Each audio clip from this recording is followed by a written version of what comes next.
This is Kevin Mayo, your American correspondent for Real Ale Craft Beer, and today we're doing lunch. Specifically, we're doing Maine beer lunch. It's their IPA. Maine beer is from Maine. They've been around over like 15, 16 years now, and they make some really well-regarded beers, and I know this one's got a big rep.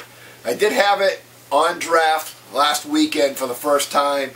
I think this is going to be a little bit different, because it is bottled condition, so we know it's going to have the yeast in the bottom of the bottle, and you always get the warning, be careful about shaking it up so you don't get all the little floaties in it. Yeah, bottle condition, pour carefully, a fine layer of yeast is on the bottom of this bottle, and it says drink it fresh, and it was bottled on 12/30 of 14. Today it's just about 7 weeks old at this point. So it still should be reasonably fresh. Does have 4 kinds of hops in them. I don't usually write those down anymore. We can get that off the website. And the lunch comes from, Lunch is a special whale that has been spotted off the Maine coast since 1982. She has what looks like a bite taken out of her fin, which adds to her unique character. And we dedicate this beer to her determination. Maine beer is, like I said, got a huge rep, big rep. I've drank a couple of the beers. I liked everything I've ever had from them. So let's give it a crack. We'll give it a pour. We're using an English pint glass just because. Oh, I can smell the aroma coming up off of this. So this is going to be, I think, quite a tasty beer. They consider this a single IPA, even though it is 7% ABV. They do have a double IPA called Dinner. This has been hard to find. I've had, like I said, I can find some of their beers around all the time.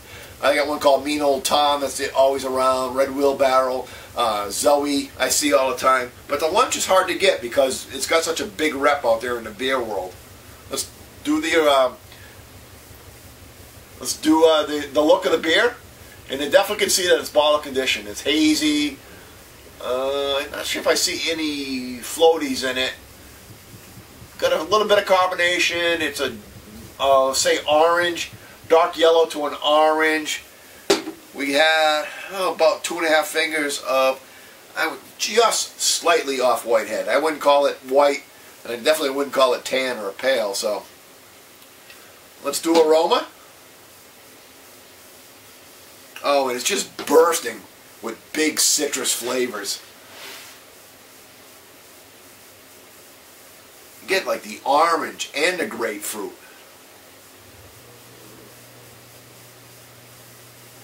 Actually, you get a little bit of pine underneath that. And you get a little bit of the malt. You get a little bit of that bready, crackery.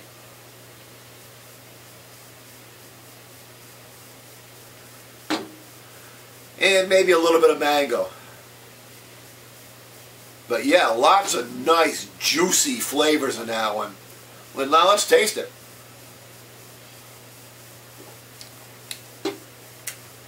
Oh yeah. Oh God. That is a really, really good IPA. Really hits all the notes of what you want. They call this their East Coast take on a West Coast IPA. So it's not as bitter. It's more balanced. I've seen it compared. I was reading up on it a little bit before I came down for the review, and I saw 1 or 2 people say it's just as good as Hetty. I'm not sure if I'd go there yet, but it's damn close. So, up front, you get a nice burst of the malt, and a real like toasty malt flavor.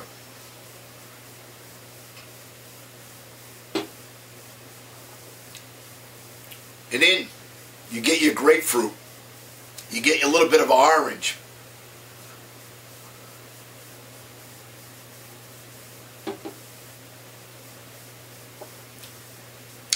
Yeah.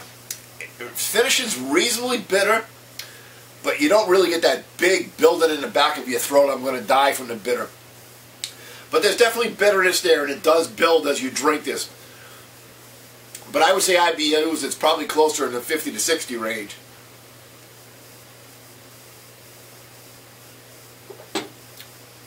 It also finishes with the pine flavor that you was a little bit lighter on the aroma, but after you do, you get your malt, You get your fruit in the middle, your grapefruit, your citrus, and then it finishes with the pine flavor. So you actually have 3 distinct levels of flavor on this beer too. It's not all one or the other. Really, really well made beer. I'm going to go ahead and give it a score.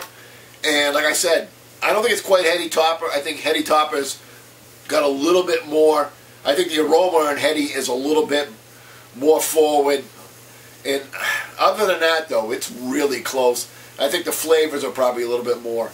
I'm going to give this a 95 out of 100. So this is right up there. Say for 2015, this is the best beer I've had in 2015. Till next time, keep drinking.